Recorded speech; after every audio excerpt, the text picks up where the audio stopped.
Hello friends, आप और हम चैनल पर त्योहारों के रंग युवाओं के संग कार्यक्रम में आप सबका बहुत बहुत स्वागत है। दोस्तों, हम चैत मास के त्योहार गणगौर पूजा की बातें कर रहे हैं। पिछले एपिसोड में हमने जाना कि गणगौर कौन से देवता हैं तथा इससे रिलेटेड अन्य पूजा संबंधी कुछ बातें जैसे पिंडिया पूजा एवं डोरा बांधना आदि शेयर की है। आज हम बातें करेंगे ईसर गणगौर की। दोस्तों, होली वाले दिन से जो पिंडिया पूजा शुरू होती है उसी में 8 दिन बाद शीतलाष्टमी को बड़ा बासेड़ा यानी शीतला माता की पूजा होती है। उसके विषय में हम आगे बात करेंगे। मैं बीच बीच में आप सबको ये बताती रहती हूँ कि फेस्टिवल तो बहुत हैं और हर फेस्टिवल अपने आप में अनूठे यानी यूनिक हैं या स्पेशल हैं, जिन्हें हम कम से कम सुने जरूर। आइए पहले ईसर गणगौर की बातें करें। बासेड़ा के दिन ही दोपहर में शुद्ध मिट्टी से 5 प्रतिमाएं बनाई जाती हैं, जो इस प्रकार हैं: ईसर जी, गणगौर, रोमाबाई, कानीराम एवं मालन। शिवजी ने हमें समय समय पर परिवार का इम्पोर्टेंस समझाया है। शिवरात्रि में भी हमने देखा कि शिव पूजा पूरे शिव परिवार के साथ होती है। उसी तरह यहाँ गणगौर पूजा भी ज्वाइंट फैमिली का एग्जाम्पल बताया है, जिसमें पति पत्नी के साथ ही भाई बहन एवं श्रमिक वर्ग सभी को साथ में रखा है। तो आइए आगे की बातें करते हैं। गणगौर बनाने के लिए लड़कियां कुम्हार के घर से मिट्टी लाती हैं। कुम्हार कहते हैं जो मिट्टी के बर्तन बनाता है। वहां जाकर उसे कुछ कीमत देकर वो मिट्टी लाती हैं। उसी मिट्टी से गणगौर की प्रतिमाएं बनाई जाती हैं। आजकल बनाई हुई रेडीमेड गणगौर भी मिलती हैं, पर कुछ लोग आज भी अपने हाथों से गणगौर बनाते हैं। तो हम पुराने ट्रेडिशन की बात कर रहे थे, जिसे पूरा समझते। तो उन प्रतिमाओं को पीले रंग से, जिसे प्यावड़ी कहते हैं, उससे रंग कर सुंदर वस्त्र पहनाते हैं और काजल, मेहंदी आदि श्रृंगार करते हैं।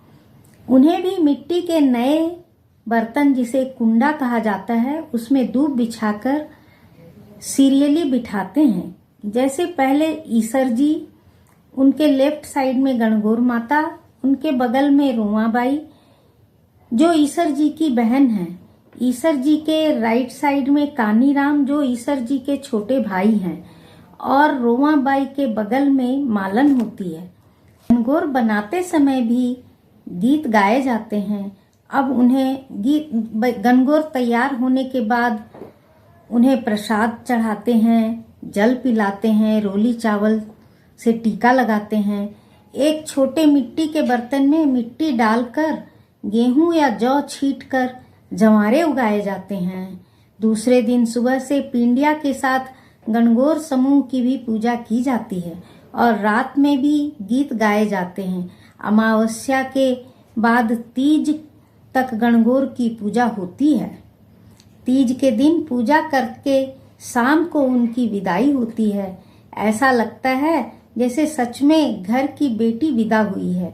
सभी घर का माहौल कुछ ऐसा ही हो जाता है। अगले बरस पुनः आने का वादा देकर उन्हें हम खुशी खुशी विदा करते हैं। तो चलिए समझें कि दूसरे दिन सुबह से गणगौर पूजा कैसे होती है। तो गणगौर में जैसे चौका देकर पिंडिया बिठाते थे, उसी तरह सबको बिठाते हैं। तो ईसर गणगौर को दूब की डंडी तोड़कर उन्हें जल में डुबाकर उन्हें दातून या ब्रश कराया जाता है। फिर दूब से 2-4 छांटे देकर उन्हें स्नान कराते हैं। फिर रोली चावल, चंदन, फूल आदि चढ़ाते हैं। दीवार पर कागज में जो डेली बिंदी लगाते हैं वो भी लगाई जाती हैं। फ्रेंड्स, कागज पर बिंदी डेली बेसिस पर एक जनी ही लगाती है। पूजा चाहे कई जन मिलकर करते हों। ब्यावली लड़की अगर होती है तो वही लगाती है। और बस उसी तरह छांटा वगैरह दे लेते हैं। एल खैल करने से पहले गणगौर की कथा सुनते हैं, उसके बाद एल खेल करते हैं। गीत भी 2-4 अधिक बढ़ जाते हैं। फिर शाम को प्रसाद एवं पानी पिलाना नित्य नियम होता है। नित्य पूजा का क्रम जैसे बताया वो चलता है। अब हम बात करते हैं डोरा खोलने की।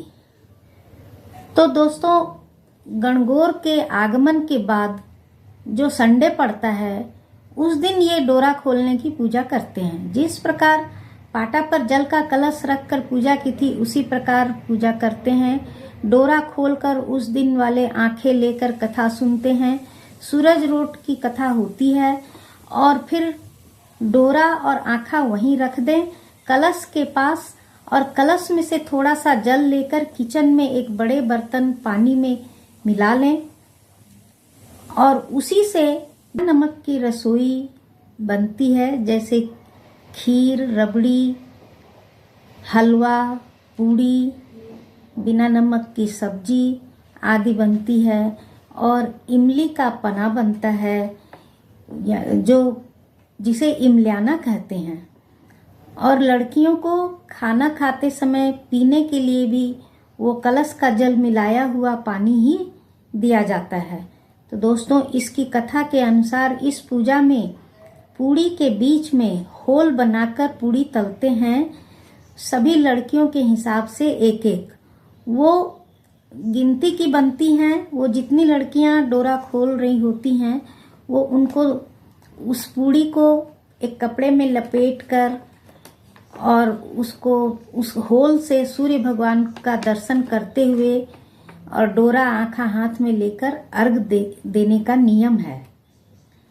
और फिर वो पूड़ी जो है होल वाली, वो अपनी अपनी पूड़ी स्वयं खानी पड़ती है, वो किसी और को नहीं दे सकते, इसलिए छोटी छोटी बनाते हैं जो बच्चियां खा ले। सूर्य भगवान के दर्शन करते हुए बाएं हाथ में पूड़ी रखते हैं और दाहिने हाथ में आंखा लेकर अर्घ देते हैं जल से और बोलते जाते हैं सूरज दिख्यो, 7 बार बोलते हैं सूरज दिख्यो, दिख्यो सोई टूठ्यो। अर्घ दिलाने वाली बोलती जाती है सूरज दिख्यो और अर्घ देने वाली बोलती है दिख्यो सोई टूठ्यो। इस तरह 7 बार बोलते हैं और अर्घ देने के बाद फिर बैठे बैठे ही अपने स्थान पर जाती हैं, वो उठती नहीं अर्घ देने के बाद। और वहाँ बैठकर फिर ब्यावली लड़की से हाथ फिरवाते हैं।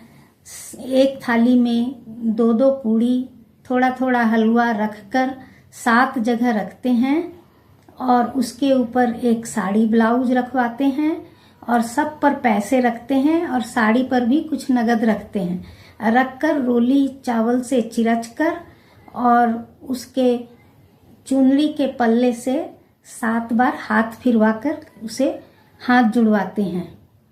उसके बाद फिर वो साड़ी ब्लाउज उठाकर रख दिया जाता है। वो जब ससुराल जाती है तो उसकी सासू माँ के लिए उसे दे दिया जाता है।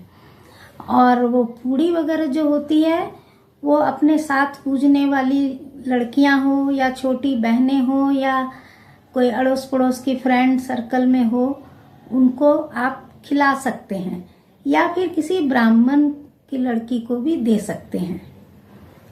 तो ये हुई हाथ फेरने की बात। उसके बाद आप भोजन करें, पर ये ध्यान रखें कि सूर्यास्त के पहले ही उठ जाना चाहिए और उठ के गणगौर को पानी पिलाते हैं और स्वयं सूर्यास्त के बाद कुछ खाते पीते नहीं हैं। इमली का पना कैसे बनाते हैं वो समझें। इमली को भिगोकर छान लें और खूब सारा पानी मिलाकर उसे पतला कर लें और उसमें चीनी मिला लें, बस बन गया इमल्याना।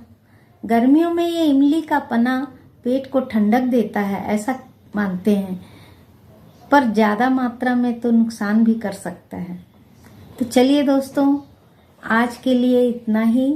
अगले एपिसोड में ईसर गणगौर की पूजा संबंधी और बातें हम करेंगे। तब तक के लिए जय श्री राम, जय श्री राधे।